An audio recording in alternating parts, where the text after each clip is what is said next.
the GAB by the Independent Press Award. I'm your hostess, Gabby Olczak. Joining us today is Erika Adams, author of New Moon's Family, a 2022 New York City Big Book Award distinguished favorite for children's educational and book cover design for picture books. Erika earned a bachelor's degree in English from the University of Minnesota. She's a storyteller, an author, and a radio host of The Tale Collector in Duluth, Minnesota. Congratulations, Erika, and welcome to the GAB. Yes, thank you very much. It's so nice to have you here. As I mentioned in my intro, you're not only an author, Erika, but also a storyteller. Tell us what inspired your love of writing, reading, and storytelling. Well, I think it began when I was actually very, very young. When I was about 16 months old, I was diagnosed with a condition called Auditory Processing Disorder, which affects the way my brain takes in information. And so I think, when I was a kid, I used to watch a lot of TV and a lot of movies. But as I got older and, I matured, I did finally get into reading books. For a long time, I had a lot of trouble reading. I knew the words, but the images weren't coming through. But that got easier as time went on. And yeah, I think that really inspired my love of stories, partly because, that was how I got my information, but without all the, judgment that I got from real people, if that makes sense. Yes, it does. Books are definitely the best way to escape, if you will. Mm-hmm. And A New Moon actually isn't your first book, Erika. You wrote a YA chapter book, which I understand is semi-autobiographical. It's called Allie's Adventure on the Wonder. Tell us what inspired you to write that book. Yeah, the idea first came when I was in a college course. I think it was a childhood in literature and culture, which studied the depiction of children in various stories, for both children and adults. I had an assignment where one option was to write a 10-page essay, and another option was to write my own short story with a 4 or 5 page essay. And I was pretty tired of full essays by then, so I opted for the short story. And Allie's Adventure evolved from that. And it took me about 2 months to write. That's roughly how long we had to do the assignment. And with a little bit of polish, I self-published after the assignment was finished. Congratulations. What type of advice can you give perhaps children or even adults that have some type of challenge such as yours as you were growing up? They might have auditory processing disorder or other challenges. What words of wisdom can you offer them? Well, you didn't let writing stop you. It was definitely a challenge, and reading must have been a challenge, but now it's your life's work. So what would you offer advice to friends of ours that have challenges? Yeah, in spite of what I said before, really do try to, talk to people. Don't, escape is fine, but don't let it, turn you into a hermit or anything. There are people, who can, who will be willing to listen, and who can try to help. So yeah, just, go out and have experiences, go out and talk to people. That's great advice. Well, I understand you spend an awful lot of time talking since you're the radio host of The Tale Collector. Erika, tell us what that's all about. Yeah. The Tale Collector is a 15-minute show that I produce once every 2 months. In it, I choose a story to highlight that I don't think gets a lot of attention, or that may be more obscure or older. I talk about books, movies, video games, music, TV shows, because I think, there are a multitude of different types of storytelling out there, just as much as there are many different stories out there, there are different types of storytelling. And they each have their own, strengths and abilities, not just books, of course. Of course. If I may, I'd like to quote something from your book, New Moons. If you always keep your family close to your heart, you'll never be apart. New Moon is not just a beautiful picture book, Erika. It's really gorgeous. It's about the phases of the moon, but it's much deeper than that. Tell us what inspired you to write New Moon. What was that all about? Well, the initial idea, just kind of popped into my head. I think I was on my way to college one day, and then, the idea just kept percolating in my head. And so I wrote my first draft during my lunch break one day. I heard about that. Yeah. That's pretty amazing. But let's not minimize the process, because we know that it's a struggle to write.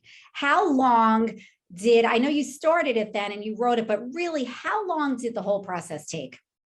Right. Well, once I decided I actually wanted to publish it, the whole process took almost 2 years, I think, from the time that I really began, polishing it. And then when I hired Eric Soderstrom to illustrate it.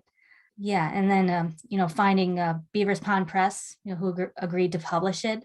Just, the various processes that went into it altogether, it took about 2 years. That it does. It takes quite a long time. So New Moon's family, what inspired you to write it? Let's get back to that. What gave you the idea? I mean, did something just pop up in your mind in between classes? Yeah, kind of. It wasn't until, later that, I think I realized, what really inspired me to do it. I don't think I was thinking much of it at the time, but later on, I think it really hit me why it was so important. Yeah, I'm sure you've seen, I've dedicated it to my younger brother, Noah. He lives with my father and stepmother in Illinois. Once I finished it, I dedicated it to him because I don't get to see him that often. I think when I first wrote it, he was about 5 or so, but now he's in his early 20s as of right. And I've only seen him a couple of times during that period. Hence the beautiful line, if you always keep your family close to your heart, you'll never be apart. So what did your brother think about the book? What does he think about the book? Yeah, unfortunately, I wasn't there when he got it, but according to my father, he was very happy with that. I'm sure I'd be very moved if someone dedicated a book to me as well. So let's talk about your illustrator, Eric. It really is a beautifully illustrated book. Did you know Eric before you started working together? No, I didn't. I met him through a mutual friend of ours. Her name is Shelly. At the time, Shelly and I were part of a writers group that met in Two Harbors every month. And I was working on a different story involving dragons. And I was telling my group how I wanted to maybe try to look for an illustrator for that.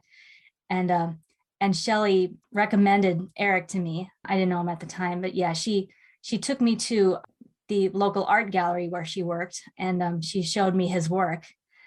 And yeah, he does a lot of fantasy art, like dragons, among other things. And I really liked his work. So I was introduced through her.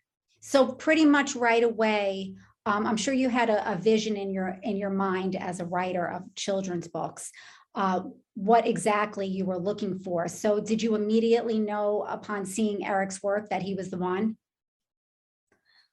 It's kind of hard to say at the time.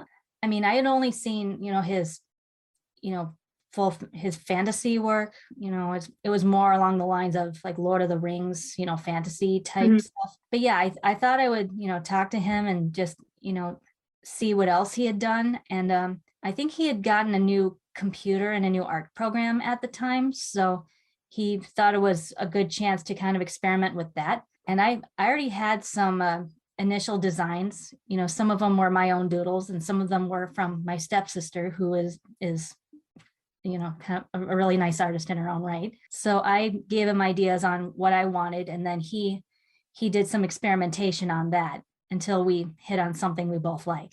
So how much input did you have with Eric's work after you initially okayed what he was doing?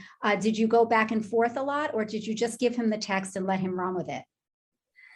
I kind of let him run with it. I kind of gave him the bare minimum, but otherwise, I told him, go nuts. Well, he's an artist, so that's probably exactly what he needed to hear. So what happened with your dragon book? You mentioned you were working on a dragon book. What happened with that? That's kind of on the back burner for now. It's essentially a short story. I may rewrite that someday.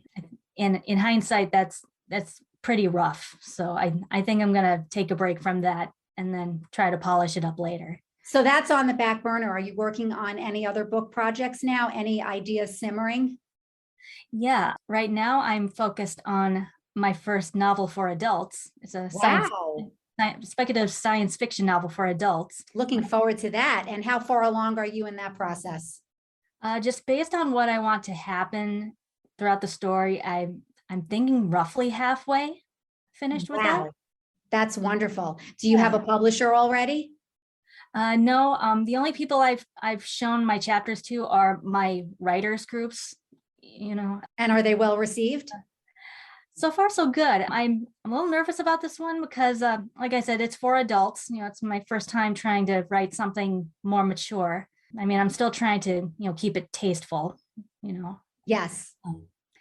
Yeah. So you've really you're really diverse as far as your writing work, YA, children's books, and now you're entering the adult sci-fi phase. That's fantastic.